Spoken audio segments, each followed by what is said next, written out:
Howdy. Well, in my first video I talked about the construction of this journal and gave you some tips about the elastic strap. And this time I'd like to talk about the envelope.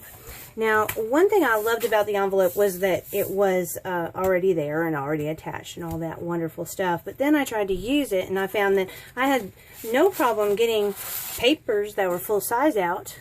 That was no worry. I had no problem reaching in and getting my stencils out. But I had trouble getting down in there and getting all the little stuff that I wanted out of there. So I found that I needed to turn it over and give it a good shake to get everything out. And then sometimes to reach up inside there and grab that down. So I don't even know if I got everything. Okay, I did. So I thought, well, did I want to go through that every time? I also noticed something that a regular sheet of paper, a regular size paper, did not fit in it, and I have a lot of that. So I also thought about delicate papers, like deli papers. You try to get those in there and they were just going to crumble and fold up. So what was I going to do? So I thought about cutting it straight down the middle and then cutting it to the corners and kind of getting it to fold open like a flower. But then I could never figure out how to close it down. So I decided I was going to need to come up with something else.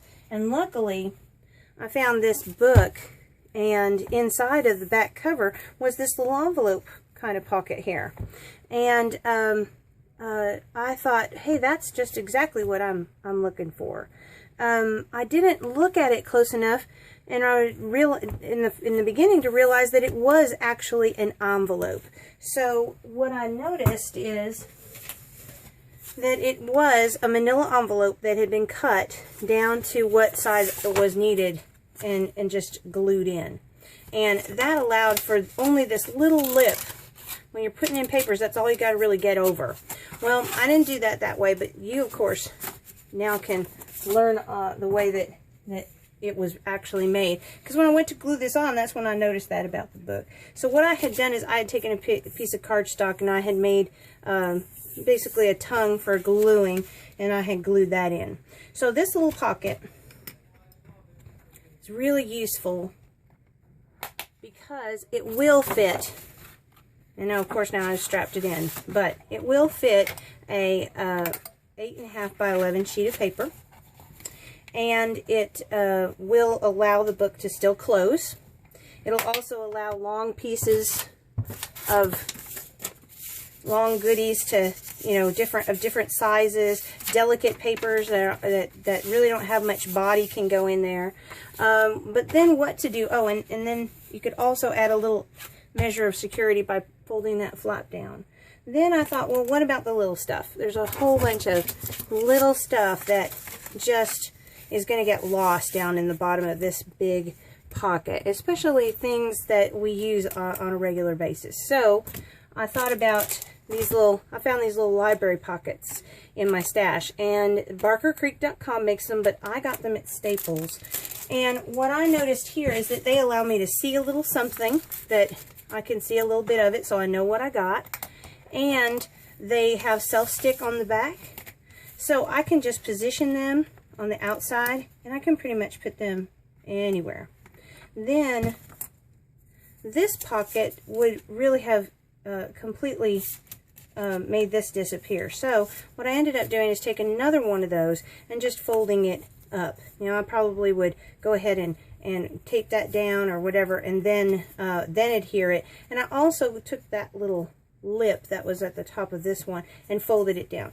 And that's only because I wanted to have a little bit more of this pocket showing, so I just kind of getting that out of the way. I could cut it off, but I folded it down because it's easier to show what I did.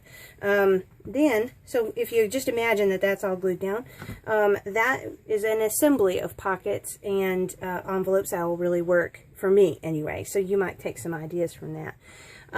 It all closes down very nicely, and it's not too bulky. I'm not really afraid of bulk on this front end. There's just so much expansion in this journal here.